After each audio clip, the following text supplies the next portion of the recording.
Sandra, and I'm with the WCA, and we're putting together next door's dish.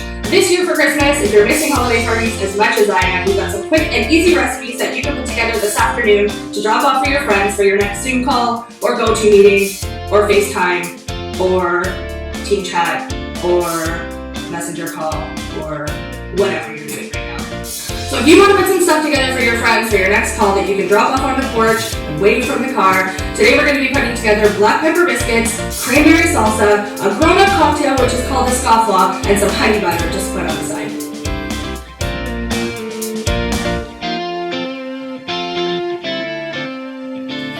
So to get started on your black pepper biscuits, what you're going to need to do is stick together 3 cups of flour and 1 cup of whole wheat flour. So you can do this either whisking it together or quickly just with a sieve. You're also going to want to put in 2 tablespoons of baking powder and 1 teaspoon of salt and stick that evenly into your flour. Now the next tricky part is having cold butter. So I've put 1 cup of butter in the freezer overnight, so that it is rock hard. What I'm going to do is take this over just a traditional box grater and grate it all the way through, trying to work as fast as you can to make sure that it stays as cold as possible.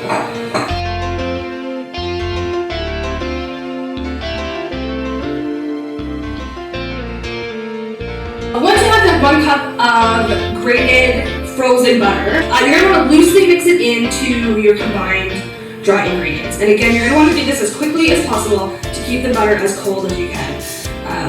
This kind of helps the biscuits get that biscuity texture when you're baking them. So you're just going to lightly toss the butter in through your flour until it's coated.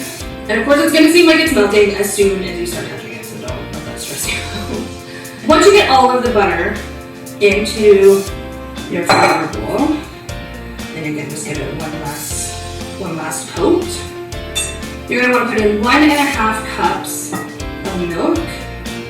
Here I'm using whole milk because it's the holidays and the taste better. So I've actually heard through the grapevine that if you mix a batter like this with the handle of a spoon instead of the top of the spoon, it's gentler on the dough so you don't build up as much gluten right from the get-go. And we are going to need this and kind of laminate it a few times once we get all of the milk into the batter. So I'm actually just going to start kneading it a little bit by hand. Again, trying to work as quickly as you can so that the butter will stay flaky in your dough. The goal here is not to make a total mess of the kitchen, but that usually tends to happen like this. Okay, so once you have everything pretty incorporated and you have a loose, kind of flaky dough, you want to take as much of the crumbles, I guess, out of the dough that you can and kind of push it together. Basically, so what they call it is laminating, so when you put a couple extra layers in there so you get nice flaky biscuits. So I'm going to give it a quick roll just to get it a little bit flatter. And there's nothing really fancy to this at all, just kind of, for myself, unless you want to get fancy, I just basically roll it out, throw some on the floor, and until you get a loose shape where you can cut out some sort of biscuit-esque shape. So for that, I actually just have a bench scraper here, and I'm going to call these quite rustic, so it's pretty easy. Literally just kind of cut off biscuits. You can trim them as you go. Make them look a little bit nicer. You can also use the cookie cutters or rounds if you wanted to get a more uniform shape for your biscuits. And it's kind of cool as you can see like the flakes in the biscuit as you go, so that means you did a good job. I guess means I did a good job with the butter and the dough here. Okay, so once you have something that resembles a batch of scones, what I did mention before, you're going to want to preheat your oven up to 400 and just lay these out on a piece of parchment paper on your tray and leave a good amount of space in between, depending on how many layers of butter and kind of dough you have in the middle. It kind of will expand or get a little bit taller as well. Okay, so pop these in the oven for 12 to 15 minutes at 400 and they're going to come out baked, beautiful, and delicious.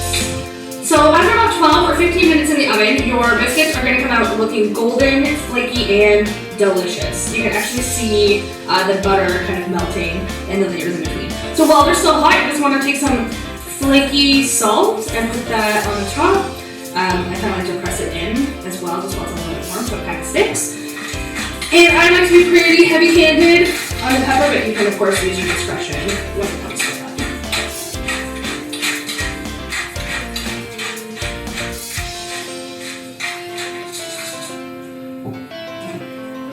You're good to go? Okay, so to go with your black pepper biscuits, what we're gonna make next is honey butter. So this is a super easy recipe, and it goes good on basically everything, not just these biscuits. Take toast, scones, cake, basically anything where you would want some sweet butter, this is what you're gonna want. So here I have a cup of cubed butter that I left out yesterday to soften. It's basically the other half of the frozen butter that I put in the biscuit. And in there I already have a quarter cup of honey, and I'm just gonna add another quarter cup, so it's 1 cup of cubed butter and a half cup of honey. Any honey that you like would work here, for sure. Once you get all of that into your mixer, you can do this with a hand mixer as well if you don't have a stand mixer. It just will make it a little bit faster. So you've got that in there together. So put your whisk attachment on. Get started on low just to get it going. Gradually I'm going to increase the speed and just let it go until it's all combined. Some other flavors that you can add here, you can put in a couple sprinkles of honey, or you can add some vanilla, which is really good. I've also done this with some pumpkin puree, so you kind of get like a pumpkin honey butter as well, which is super, super easy and really, really good. So after you let it go for maybe a minute on high speed, you'll start to get something that starts to resemble the consistency of butter. Everything's a uniform color and it smells delicious. So since we're getting this ready for a remote holiday party, I'm just going to put a nice big scoop into a little container here that I've got, so I can pack it up with the biscuits ready.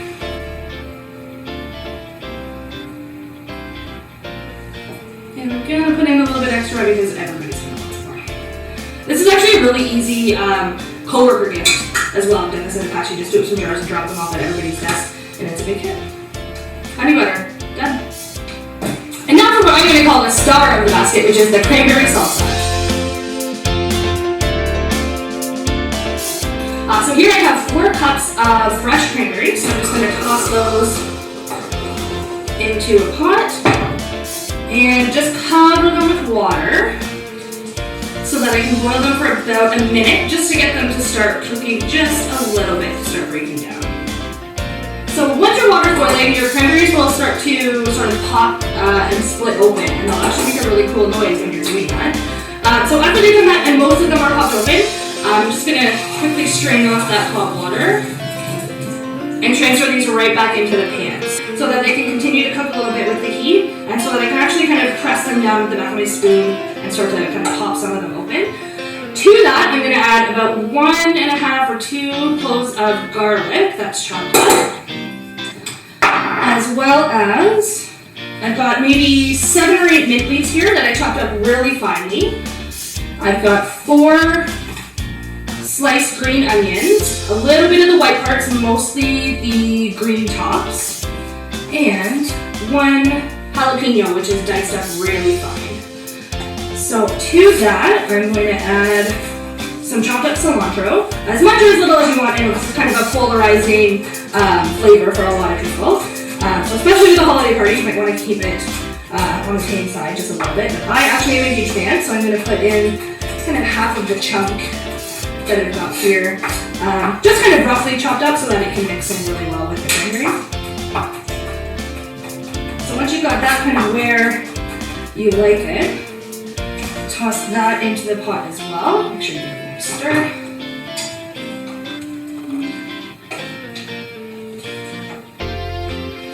And then on top, to kind of get it moving together kind of more into that salsa territory, I'm actually going to juice a couple of limes directly into the salsa. And get that stuff working a little bit. I am going to zest one of the limes as well and put that zest in there just to give it a good acidic tone to the salsa. And since it is cranberries, we're we're going to put in half a cup of sugar. So that's going to kind of work with the lime juice and the cranberry juice to kind of meld it all together. So I'm going to get some lime zest in here. Trying to avoid as much of the pith, which is the white part, as you can as you're going.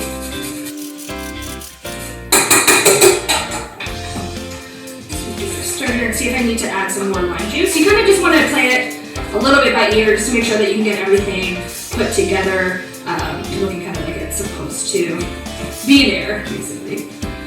Okay. It's actually looking pretty good with the juice from one lime. Just add some salt and pepper.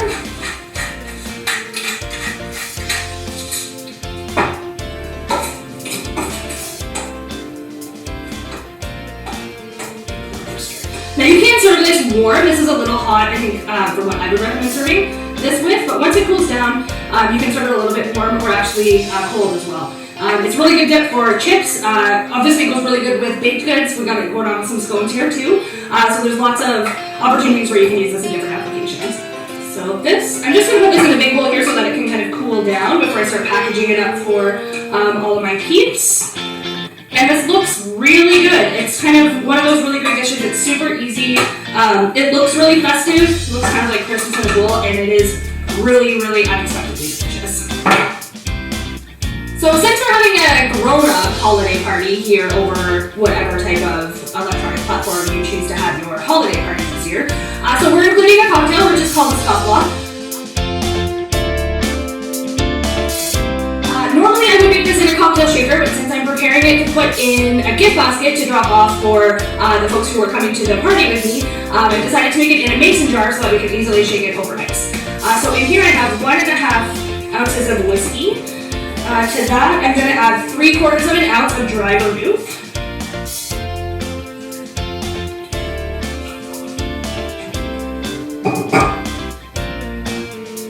I'm going to add 1/2 ounce of grenadine. Now I actually made this grenadine at home, but you can use the grenadine that you find at the grocery store. So that's 1/2 ounce.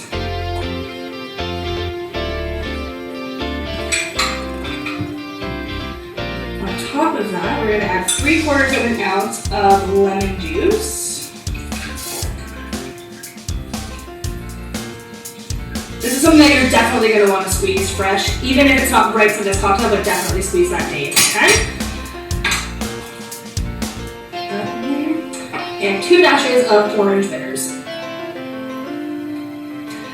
Now, as I mentioned before, I would normally shake this in a cocktail shaker, but since we're kind of doing things on the go, I'm just going to add some ice cubes, and I figure it's probably appropriate for me to test it and make sure that it's going to be okay before I send it out to all my friends. So give it a shake. Actually, looks like it turned out pretty good. So, and I can also strain this with a fancy strainer if it isn't a shaker. I'm just going to do it by hand.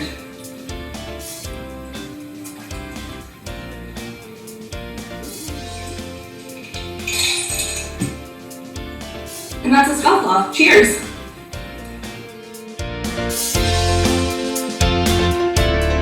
So once your cranberry salsa is cooled, you're good to get it packaged up and ready to go out to your friends and family.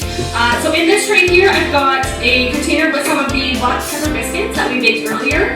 I've also packaged up some of the cranberry salsa, as well as the honey butter that we put together really quickly in a mixer. And last but not least, I've got our scofflaw cocktail. I did make up a few little tags just so that everybody knows what to do when they get this dropped off to their front door. I'm also going to just toss in as a little gift a nice little reusable straw and a napkin so that as soon as we get set up at the computer, there's no excuse why anybody needs to leave the party early.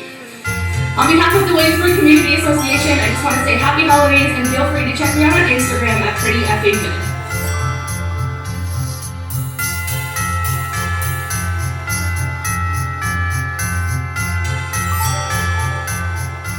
I want butter, I need butter, I love butter, I eat butter.